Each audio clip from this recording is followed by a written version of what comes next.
Hello बच्चों, नमस्कार। कैसे हैं आप लोग? आई होप आप लोग बेहतरीन होंगे। बच्चों, आज के क्लास में हम लोग देखने वाले हैं क्लास 8 मैथ का चैप्टर नंबर 3, जिसका नाम है चतुर्भुजों को समझना। तो प्यारे बच्चों, मैंने चतुर्भुजों के बारे में डिटेल वीडियो बना चुके हैं और वो वीडियो कहाँ मिलेगा वो मैं आप लोग को थोड़ी देर बाद बताऊंगा। ठीक है, उत्तल बहुभुज एवं अवतल बहुभुज क्या होता है इसके बारे में भी मैंने बताया था, तो वो सब चीज़ आपको आना चाहिए, है ना। बहुभुज क्या होता है वो यहाँ पर लिखा भी है, तो आप लोग पढ़ भी सकते हैं। ऐसे मैं सारा को डिटेल में पढ़ा कर डाल दिया हूं, ठीक है ना। सम बहुभुज क्या होता है, विषम बहुभुज क्या होता है ना, रेगुलर एंड इरेगुलर पॉलीजन्स क्या होता है, इस सारे के बारे में मैंने पढ़ाकर डाल दिया है। ठीक है, आज हम लोग बेसिकली करने क्या वाले हैं बाबू कि चैप्टर नंबर 3 के अंतर्गत प्रश्नावली 3.1 को सॉल्व करने वाले हैं। ठीक है, तो चलिए स्टार्ट करते हैं।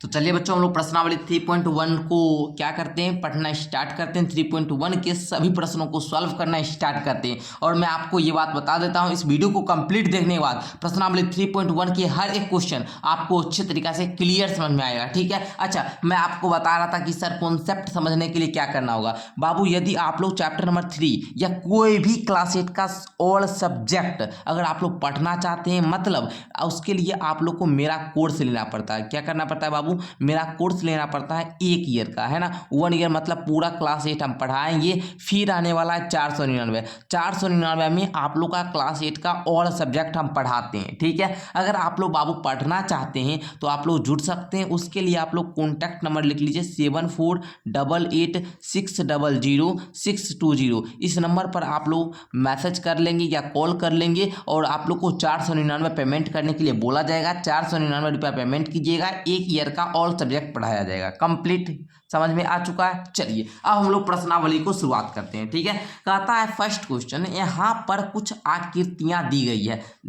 बात भाई सही है, यहाँ पर बहुत सारा आकृति दिया गया है। अब इसमें कहता है कि आपको प्रत्येक का वर्गीकरण करना है। वर्गीकरण करेंगे तो वही आधार होना चाहिए ना, तो उसको निम्नलिखित आधार पर करना है। ठीक है, इसका वर्गीकरण हम लोग को निम्नलिखित आधार पर करना है कि इसमें से कौन सी आकृति साधारण वक्र है, साधारण बंद वक्र है, कौन सी आकृति बहुभुज है, कौन सी आकृति उत्तल बहुभुज है, कौन सी अवतल बहुभुज है। तो सबसे पहले बाबू अगर हम लोग वर्गीकरण करेंगे तो हमको पता होना चाहिए ना साधारण वक्र सर क्या होता है, तभी तो हम देखेंगे कौन सा आकृति में साधारण वक्र है। हमको पता होना चाहिए ना साधारण बंद वक्र क्या है, बहुभुज क्या होता है। तो देखिए थोड़ा सा समझिए, हम आपको थोड़ा सा यहाँ पर समझाकर तब इसको क्लियर करेंगे।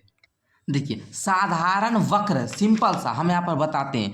साधारण वक्र ये समझिए, साधारण वक्र जनरली अगर परिभाषा बताएंगे तो आपको समझ में नहीं आएगा। सिंपल सा ये समझिए, ये वैसा आकृति जिसको अगर हम शुरुआत करेंगे बनाना तो हमको बनाने में कलम दोबारा नहीं उठाना पड़े। जैसे हम 1 लिखते हैं तो हमको कलम नहीं उठाना पड़ता है, 2 लिखते हैं तो 2 पूरा लिखते हैं तभी कलम उठाते हैं। जैसे मानिए हम देखेंगे आकृति बनाकर, कौन सा आकृति बनाने में दोबारा हमको मतलब एक बार लिखे फिर हमको दोबारा कलम नहीं। जैसे हमको मानिए ये है, ये आकृति भी फिर इसमें ऐसे किए तो इसमें हमको 2 बार कलम उठाना पड़ा ना, एक बार ऐसे किए फिर ऐसे किए, हमको ऐसे ऐसे कर देंगे तो मतलब एक ही बार कलम हमको लिखना पड़ेगा। ठीक है, जैसे मैं यहाँ पर थोड़ा सा देखिएगा साधारण वक्र वाला आकृति में थोड़ा सा देखिए वो बाबू, देखिए यहाँ पर, या फिर ऐसे भी कह सकते हैं जो आकृति कहीं भी प्रतिच्छेद नहीं करती होगी, जो भी आकृति कहीं भी प्रतिच्छेद नहीं करेगी वो साधारण वक्र होगा। जैसे ये आकृति देखिए, अगर हमको ऐसे आकृति बनाना होगा तो हम क्या करेंगे, जनरली ऐसा सा ऐसे करेंगे, ऐसे करेंगे, ऐसे करके ऐसे करके ऐसे कर देंगे, यह आकृति बन गया। तो हमको कलम उठाना पड़ा, कहीं भी नहीं उठाना पड़ा, तो यह आकृति कौन सा होगा,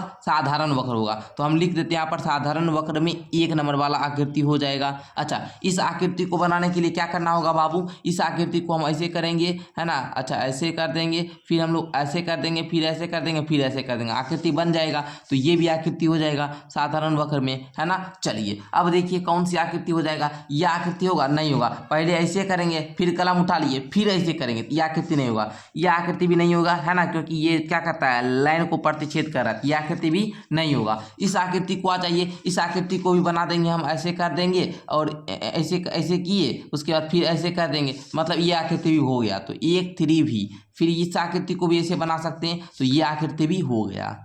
ओके बच्चों, अच्छा इस आकृति को देखिए, तो इस आकृति को भी ऐसे लेकर बना देंगे, मतलब ये आकृति भी साधारण वक्र हो जाएगा। ओके, अच्छा इस आकृति को देखिए बुआ जी, ये हो पाएगा नहीं हो पाएगा, है ना, देख लीजिए। तो इस प्रकार हम लोगों ने साधारण वक्र वाला देखा, इसमें कौन कौन सी आकृतियां समझ में आ गया।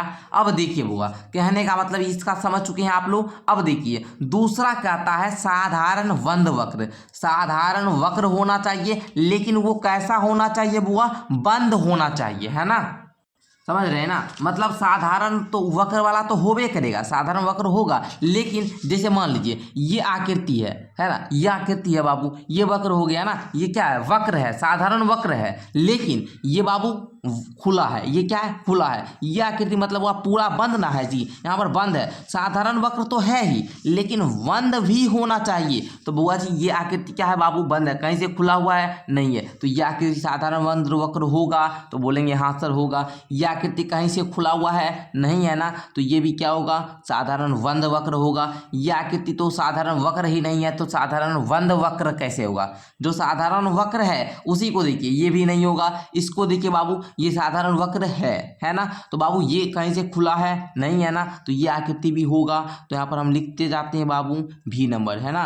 चलिए अब इसको देखिए बाबू, ये क्या है? आपका साधारण वक्र आकृति है, लेकिन ये बंद है। हाँ सर बंद है, तो ये क्या होगा? साधारण बंद वक्र होगा। अब देखिए इसको देखिए, ये क्या है? बंद है ना, तो ये भी क्या होगा? साधारण बंद वक्र होगा। तो इस प्रकार 1 2 5 6 7 ये क्या है? साधारण बंद वक्र आकृति है। समझ में आ गया। अब सर समझना होगा बहुभुज वाला। तो बहुभुज क्या होता है, यहाँ पर आप लोग पढ़ चुके हैं, बहुभुज में पढ़े हैं, केवल रेखा खंडों से बना सरल बंद वक्र बहुभुज कहलाता है। केवल रेखा खंडों से बना, कोई भी रेखा लीजिए, रेखा लीजिए, रेखा लीजिए, रेखा लीजिए, ये रेखा खंडों से बना, बंद होना चाहिए बाबू, है ना। ये नहीं कि सर ऐसे कर दिए, ऐसे ये खुला है, तो ये नहीं होगा बहुभुज, बंद होना चाहिए, उसको हम लोग बहुभुज बोलते हैं। तो आइए इस प्रकार हम लोग कर लेते हैं, क्या कोई दिक्कत नहीं ना। आइए देखते हैं पहले बहुभुज कौन सा हो जाएगा। ये 1 नंबर वाला, इसमें भी भुजा है ना जी, 1 भुजा है, 2 भुजा है, 3 भुजा है, 4 भुजा है, 5 भुजा है। ये भुजा तो है ही और बंद भी है, तो ये क्या बहुभुज होगा? बोलेंगे हाँ सर क्यों नहीं होगा। ये देखिए बाबू, इसमें भी 1 भुजा, 2 भुजा, 3 भुजा, 4 भुजा, ये इसमें भी भुजा है, ये भी क्या है? बंद है, तो ये भी हो जाएगा, है ना। और देखिए बुआ जी ये होगा नहीं हुआ, इसमें कोई भुजे नहीं है, इसमें भुजा है तो ये क्रॉस कर रहा है, ये तो होगा ही नहीं। इसको देखिए, इसमें ये तो बाबू है, ले इसमें भुजा ही नहीं है, तो ये बहुभुज कैसे होगा? इसमें भुजा है जी नहीं है ना। भुजा कहने का मतलब ऐसा रेखा होना चाहिए, रेखा नहीं है ना, तो ये नहीं होगा बहुभुज। ये होगा बहुभुज नहीं, इसमें भी रेखा नहीं है। इसमें सर देखिए यहाँ रेखा है, लेकिन ये है बाबू, ये भुजा नहीं है, तो ये नहीं हो पाएगा, ये भी नहीं हो पाएगा। मतलब कहने का मतलब बहुभुज जो है, ये जो आकृति हमारा 8 आकृति है, इसमें से 1 नंबर 2 नंबर यही क्या है? बहुभुज है। 1 नंबर 2 नंबर ये क्या है? बहुभुज है। क्लियर। चलिए आगे देखिए, उत्तल बहुभुज और अवतल बहुभुज। उत्तल बहुभुज और अवतल को, इसको हम थोड़ा सा समझाते हैं, पहले समझिए थोड़ा। तो देखिए बच्चों, उत्तल बहुभुज ये हो सकता है, आप हमको बताइए। तो आप हमको बताइएगा कि बुआ देखिएगा, इसमें उत्तर में क्या होता है कि इसका जो भी हम लोग का कोण बनेगा अंदर में, वो 180 डिग्री से कम होना चाहिए उत्तल बहुभुज में, और इसमें 180 डिग्री के बराबर होना चाहिए, ठीक है ना। देखिए यहाँ पर उत्तल बहुभुज में आप देखिएगा, तो यहाँ पर इसका उदाहरण नंबर जो 2 है बाबू, है ना, 2 नंबर जो आकृति है, ये उत्तल बहुभुज के अंतर्गत आ जाएगा, ठीक है। तो यहाँ पर आप लोग का दूसरा क्या हो जाएगा? उत्तल बहुभुज हो जाएगा। अवतल बहुभुज में कौन सा हो जाएगा? ये हो जाएगा। अब कहिएगा सर यहाँ पर तो मतलब 180 डिग्री से कम बनेगा, कैसे जी? क्योंकि आप लोग जानते हैं ये जो बाबू रेखा होता है, यहाँ पर जो कोण बनता है ये 180 डिग्री का बनता है, और यहाँ पर तो ऐसे है सर, कैसे बनेगा 180 डिग्री का? लेकिन बुआ ध्यान दीजिएगा, तो यहाँ पर जो ये जो कोण बनेगा ये 180 डिग्री की से ज़्यादा बनेगा ना, तो ये बाबू क्या होगा? अवतल बहुभुज। ये क्या होगा? अवतल बहुभुज, है ना। अच्छा ये चौथा वाला देखिएगा, तो ये भी क्या हो जाएगा? अवतल बहुभुज हो जाएगा, ठीक है। तो इस प्रकार आप लोगों ने ये फर्स्ट क्वेश्चन को सॉल्व कर लिया। अब देखिए सेकंड क्वेश्चन की ओर हम लोग आते हैं। सेकंड क्वेश्चन आप लोग का क्या कह रहा है, थोड़ा सा समझिएगा कि समबाहुभुज क्या है। बाबू समबाहुभुज आप लोग यहाँ पर पढ़े हुए हैं, रेगुलर पॉलीगन्स, है ना। तो रेगुलर पॉलीगन्स क्या होता है, इसको थोड़ा सा समझिएगा। यहाँ पर देखिए बाबुआ, आप लोग का दिया गया एग्जाम्पल समबाहुभुज रेगुलर पॉलीगन्स, है ना। अच्छा ये विषम बहुभुज है। समबाहुभुज कहने का मतलब ये हुआ कि समभुज तथा समकोणिक होता है। उदाहरणार्थ एक वर्ग में भुजाएं तथा कोण बराबर माप के होते हैं। तो आप लोग को यहाँ पर पूछ क्या रहा है बाबू, समबाहुभुज क्या है, सिर्फ आपको परिभाषा देना है। तो परिभाषा आप लोग कैसे लिखिएगा, यहाँ पर लिखिए समबाहुभुज। समबाहुभुज आप लोग हेडिंग डालिए, ऐसे इंग्लिश में भी लिख लीजिए, रेगुलर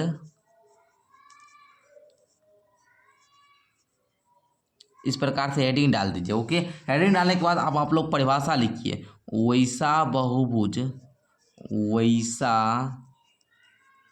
बहुभुज, बहुभुज जिसकी जिसकी सभी सभी भुजा भुजा एवं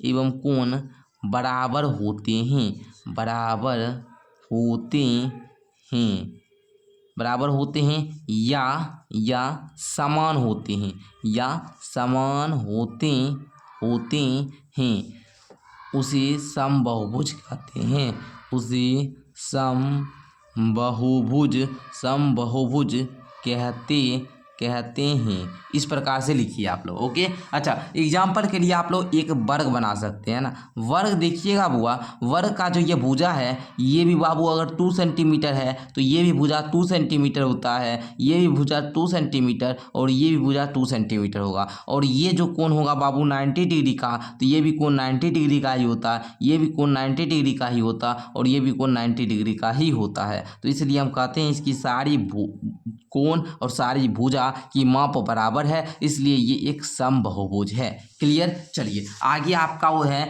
एक समबहुभुज का नाम बताइए जिसमें 3 भुजा हो। तो ऐसा नाम बताना है तो आप लोग बता सकते हो ना। देखिए आप लोग देखे होंगे इस प्रकार से, 1 भुजा, 2 भुजा और 3 भुजा। 3 भुजा से घिरी हुई बंद आकृति को हम लोग क्या बोलते हैं बुआ? त्रिभुज बोलते हैं। तो 3 भुजा वाला क्या बोलेंगे? त्रिभुज, है ना। क्या बोलेंगे? त्रिभुज बोल सकते हैं ना। चलिए अब देखिएगा बुआ, थोड़ी यहाँ पर भी होगा, यहाँ पर सी होगा, ठीक है। देख लीजिए 4 भुजा वाला कौन सा हो सकता है? 4 भुजा वाला सर ऐसा होता है, 1 भुजा, 2 भुजा, 3 भुजा और 4 भुजा। ये जो होता है बाबू, इस भुजा, इसका सारा कोण भी है ना आपका समान ही होता है, ठीक है ना। तो इसको हम लोग बोलते हैं चतुर्भुज। क्या बोलते हैं बुआ? चतुर्भुज, है ना।